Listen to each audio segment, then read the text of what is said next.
अस्सलाम वालेकुम and welcome to my channel let's crack Miller and Harley. Miller and Harley जैसे कि zoology के स्टूडेंट जानते हैं, ये एक बहुत इम्पोर्टेंट बुक है और ज़ूलॉजी के लिहाज से ये एक रीढ़ की हड्डी की हैसियत रखती है। इसके 34 चैप्टर्स हैं।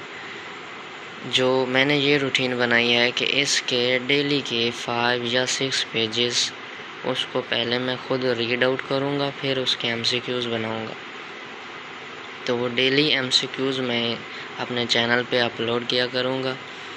इस तरीके से तकरीबन ये बुक 4 माह में कंप्लीट हो जाएगी। इतना बर्डन भी नहीं है, डेली के 4 या 5 पेजेस पढ़ना कोई मुश्किल बात नहीं है। तो अगर आप बेहतर तरीके से तैयारी करना चाहते हैं, PPSC की तैयारी करना चाहते हैं, आगे यूनिवर्सिटीज़ में आपने अगर अभी मास्टर किया तो MPhil में एडमिशन लेना चाहते हैं, तो ये बुक आप लाजमी पढ़ें। टेस्ट देने का बेहतरीन तरीका ये है कि आप सबसे पहले मिलर की बुक को पढ़ें।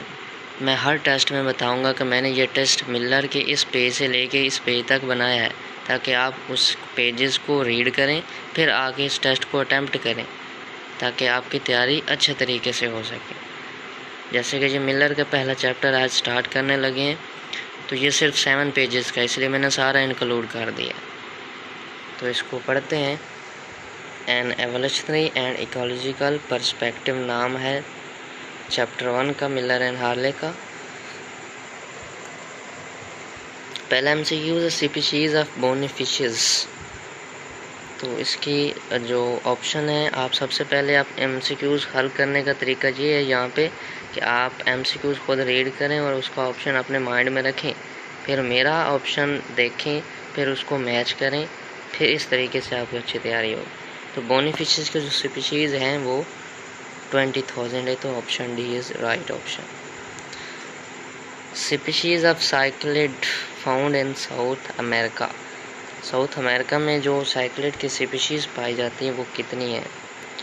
तो 300 स्पीशीज़ हैं, तो beta is the right option. Fish that brood there young into her mouth. आपने फ़िश के ऐसे ग्रुप का नाम बताना है जो कि अपने माउथ में अपने बच्चों को ब्रूड करती हैं, तो वो है हमारे पास साइक्लिड, ऑप्शन सी करेक्ट है। चौथा MCQ है study of development of an animal from the fertilize egg to birth or hatching. तो इसका राइट आंसर जो है वो है एम्ब्रियोलॉजी। पांचवा MCQ study of amphibian and reptiles. Amphibian और रेप्टाइल्स की जो स्टडी है वो कहलाती है हर्पिटोलॉजी, तो बीटा ऑप्शन जो है वो ठीक है। ऑर्निथोलॉजी तो बर्ड्स की स्टडी होती है, इसलिए तो बीटा ऑप्शन ठीक है। MCQs नंबर हमारे पास है 6। Scientific name of dog tooth cichlid is. अगर आपने मिलर की बुक ये पहला चैप्टर पढ़ा है तो आपको पता होगा कि साइनोतिलापिया एफ्रा जो है डॉग फिश का साइंटिफिक नेम है। Cynotilapia afra is native to lake dash in Africa. Cynotilapia Africa की किस झील में, किस लेक में पाया जाता है? तो ये option beta is the right option, Malawi. 8वां MCQ का species of cichlid in India. India में साइक्लिड की कितनी स्पीशीज़ पाई जाती हैं? आंसर सी, 3 साइक्लिड की स्पीशीज़ पाई जाती है। साउथ अमेरिका में कितनी पड़ी थी? 300 स्पीशीज़ पाई जाती है। इंडिया में कितनी है? जस्ट 3 स्पीशीज़ पाई जाती है। 9वां MCQ Charles Darwin published evidence of evolution in. तो ये एक फेमस सवाल है। तो 1859 में चार्ल्स ने अपने एविडेंसेस पब्लिश किए थे। Change in the population of organism over time. वक्त के लिहाज से जब ऑर्गेनिज्म में चेंजिंग आती है तो उसको हम कहते हैं ऑर्गेनिक एवोल्यूशन। तो सी MCQs ऑप्शन करेक्ट है। 11वां MCQs हम करते हैं स्केल ईटर फिश का क्या नाम होता है? स्केल ईटर फिश को हम कहते हैं पेरिसोडस फिश, तो बीटा ऑप्शन ठीक है। All cichlid have dash pair of jaws, cichlid के कितने जॉज होते हैं जी, 2 पेयर ऑफ जॉज होते हैं। 13वां MCQ है lake Victoria is approximately years old, lake Victoria कितने साल पुरानी है। आपको पता है लेक विक्टोरिया कहाँ पाई जाती है जी, अफ्रीका में पाई जाती है लेक विक्टोरिया, और कितने साल पुरानी है, 2 लाख साल पुरानी है जी। बीटा ऑप्शन ठीक है। First part of binomial nomenclature indicate, Carolus Linnaeus ने जो एक सिस्टम मुतारिफ करवाया था बाइनोमियल नोमेनक्लेचर का, उसका फर्स्ट पार्ट कौन सा होता है, genus. Genus is the first part of binomial nomenclature. Lake Victoria dried out dash years ago, lake Victoria जो कि अफ्रीका में पाई जाती है कितने साल पहले खुश्क हो चुकी है, तो चार्ले सी ऑप्शन जो है वो राइट है, 14,000 साल पहले। Study of relationship of an organism with their environment is called, जब भी हम किसी जानदार का उसके माहौल के साथ ताल्लुक को स्टडी करते हैं तो वो इकोलॉजी कहलाता है। 17वां MCQ है giant Nile perch was introduced into lake Victoria in, तो ये इंट्रोड्यूस करवाया गया था 1950 में, तो बीटा ऑप्शन ठीक है। 18वां MCQ है when dash died and decade much of the lake become depleted it's oxygen, ऐसा कौन सा एलिमेंट है जिसके डिके होने से जो लेक है उसकी ऑक्सीजन की जो क्वांटिटी है उसमें कमी आ जाती है, ख़त्म होती जाती है, तो एलजी एक ऐसे एलजी जो है ऐसा ऑर्गेनिज्म है जो कि इसको डेप्लेट करता है।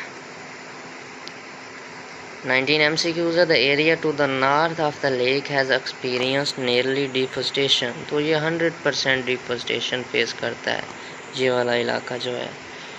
20 MCQs है have led to some cichlid extinction in the lake, कि साइक्लिड जो है उस लेक में उसकी एक्सटेंशन हो रही है, ख़त्म होती जा रही है, तो उसकी क्या वजूहात हैं, over fishing, agriculture, run off, waste from growing urban population, तो ये सारे ही इसकी एक्सटेंशन की वजूहात बन रही हैं, तो ऑप्शन जो डी है वो करेक्ट ऑप्शन है। 21 are the focus of over ecological concern, global over population, over exploitation, तो ये दोनों जो हैं ये हमारे इकोलॉजिकल कंसर्न में आते हैं, तो option C is the right option. आगे 22 MCQ है human population growth is expected to continue in the century 21st century, C is the right option. It is estimated that the world population will reach dash by the year 2100, अगर आपने पहला chapter पढ़ा है तो आपको पता होगा कि 10.4 बिलियन पॉपुलेशन इंक्रीज कर जाएगी। 24 MCQ है continued use of fossil fuel add more dash to the atmosphere, कि ज़्यादा इस्तेमाल करें फॉसल फ्यूल का तो एटमॉस्फेयर में कौन सा एलिमेंट ज़्यादा जमा हो जाता है, तो डेफिनेटली कार्बन डाइऑक्साइड जमा हो जाती है, तो option A is correct option.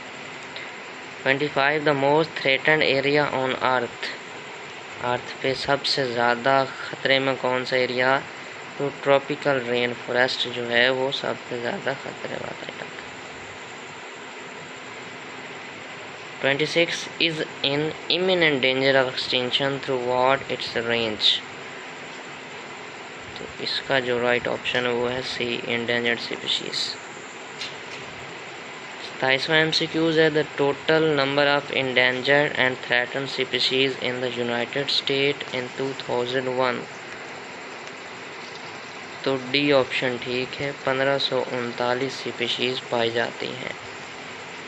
Is likely to become endangered in the near future, जिसका नियर फ्यूचर में इंडेंजर हो जाने का ख़तरा हो उसको हम कहते हैं threatened species, option C is correct option. 29 the major environmental problem is air pollution, noise pollution, water pollution, over population.